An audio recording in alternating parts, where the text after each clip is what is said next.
Well, President Trump recently issued a much-needed executive order protecting free speech on college campuses.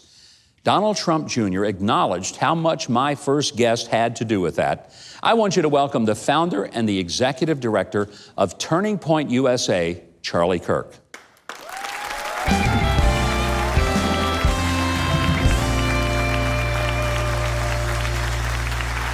So, Charlie, how big a deal was it that the president issued the executive order about free speech on college campuses? It was historic. And for those that are not as into the college campus controversies as I am, these campuses have become islands of totalitarianism, where if you disagree with the predominant left-wing viewpoint on campus, you could be disinvited, you can be shut up, you could be silenced. You have been on many occasions. Many times, whether it be DePaul University in Chicago or Cornell University in Ithaca, New York.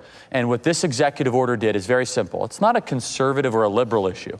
It's an issue of constitutional freedom, that if a university fails to protect the First Amendment rights of its students, their federal funding could potentially be put in jeopardy. When you've been on college campuses, you have actually been shouted down, you've been disinvited, you've been escorted off the campus. What was the reason you were given for being shown the door? Well, the universities, they're careful not to blame viewpoint. They'll use, oh, it's too expensive to bring him to campus because of all the protests. Now, mind you, the professors are telling their students to go protest me. The administration does nothing to prevent this sort of incitement amongst the students. And then they blame the high security costs because of the very students that are being told to go protest us. But the common denominator is this, is that college campuses should be a marketplace of ideas, where you can have debate and dialogue and discussion, where you can hear something that is different than the point of view that you're entering with.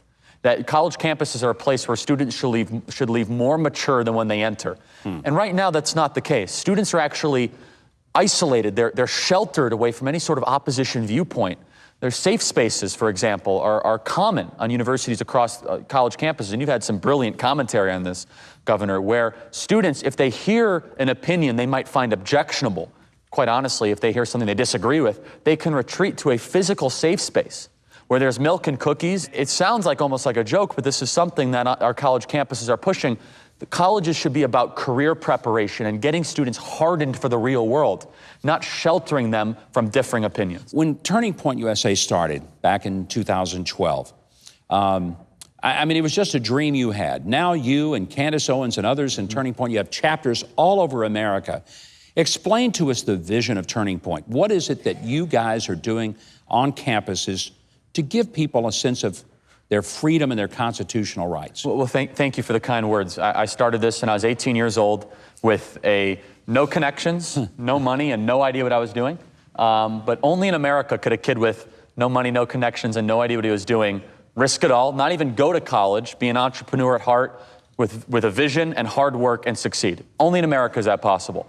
And for the last 6.5 years now, we've seen this organization grow from just my idea, just an idea in my head, to now 1,400 college and high school campuses. 1,400? That's correct. That is fantastic. Thank you, thank you. What a legacy. And our vision is to win America's culture war. Now, what does that mean?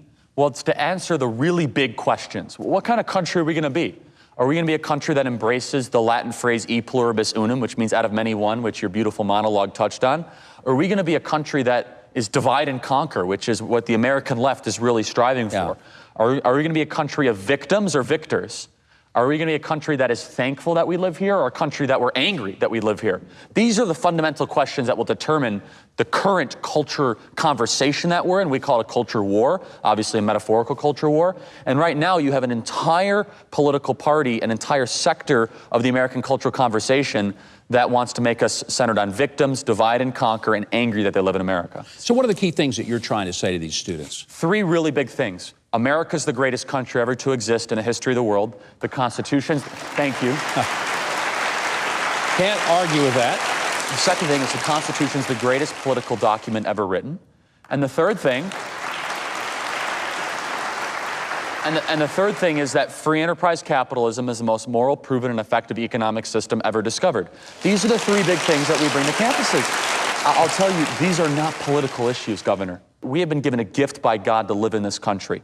And Yes, I'm afraid that we are on a path of losing that because of a lack of appreciation of the fundamental values and the improbability that we're able to exist in this country at this time. I love your enthusiasm and even your optimism, because a lot of us are looking at college students, and particularly the entire millennial generation, and we're seeing them say, we want socialism, we don't want free speech.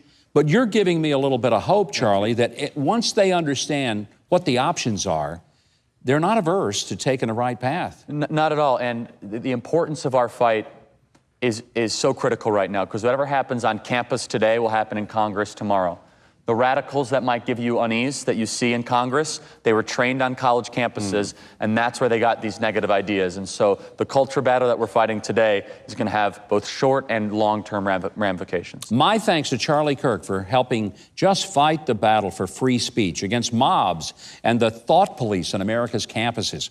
If you want to learn more and see how you can help, and you can help, and I hope you will, if you like what Charlie is saying, visit Turning Point USA online at tpusa.com. You can also follow him on Twitter at CharlieKirk11. And I tell you something, his Twitter account is phenomenal. You'll want to sign up for Twitter just to follow Charlie.